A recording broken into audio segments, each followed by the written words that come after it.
Hello everyone, সবাইকে স্বাগতম জানাচ্ছি আমার নতুন আরেকটি টিউটোরিয়াল ভিডিওতে। তো আজকের এই টিউটোরিয়াল ভিডিওতে আমি একটু ডিফারেন্ট টাইপের ভিডিও করতে যাচ্ছি, কারণ হচ্ছে এখানে আপনাদেরকে একটা অ্যাডোবি জন্য এক্সটেনশন দেখাবো, যেটার সাহায্যে আপনি খুব সহজে আপনার যে কন্টেন্ট রয়েছে কন্টেন্টগুলোর জন্য ইজিলি কিওয়ার্ড জেনারেট করতে পারবেন।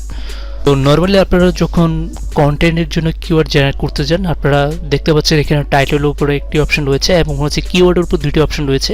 এই ধরনের অপশনগুলো দেখতে পান না।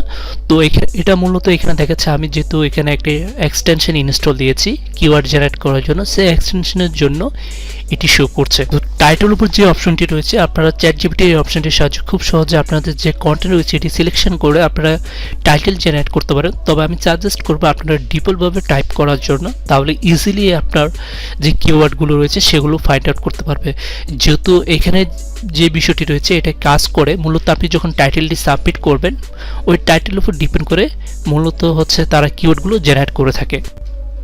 তো কিওয়ার্ড অপশনটাতে আপনারা দেখতে পাচ্ছেন এখানে দুটি অপশন রয়েছে। এখানে হচ্ছে একটা হচ্ছে আইএম স্টকার, যেটা কিওয়ার্ড সাবমিটের একটা ওয়েবসাইট, এবং হচ্ছে চ্যাটজিপিটি অপশন। তো আমরা আইএম স্টকারতে ক্লিক করলাম, ক্লিক করলে দেখবেন একটু লোডিং নেবে। লোডিং নেওয়ার পর এটা একটু সময় পর দেখবেন হচ্ছে এখানে যে রিলেটেড কিওয়ার্ডগুলো রয়েছে সেটা ইনক্লুড করে ফেলেছে।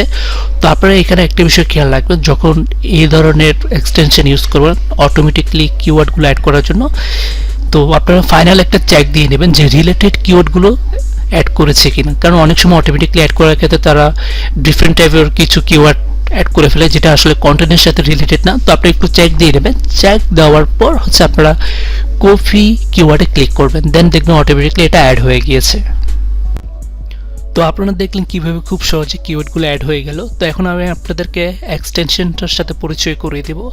এটা হচ্ছে easy I'm stocker for Adobe Stock. আপনারা যখন গুগল ক্রোমে যাবেন, এক্সটেনশন অপশনে গিয়ে এর নাম লিখে খোঁজ করলে আপনি ইজিলি এটা পেয়ে যাবেন।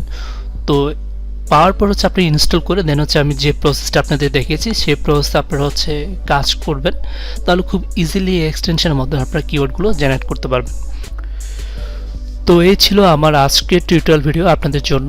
তো পরবর্তী আপকামিং ভিডিওর জন্য আপনার চ্যানেলটি সাবস্ক্রাইব করে রাখবেন, আর অবশ্যই বেল বাটন বাজিয়ে রাখবেন যেন যে কোনো ভিডিও আপলোড হলে আপনারা ইজিলি পেয়ে যান। তো সে পর্যন্ত সবাই ভালো থাকবেন। আল্লাহ হাফেজ।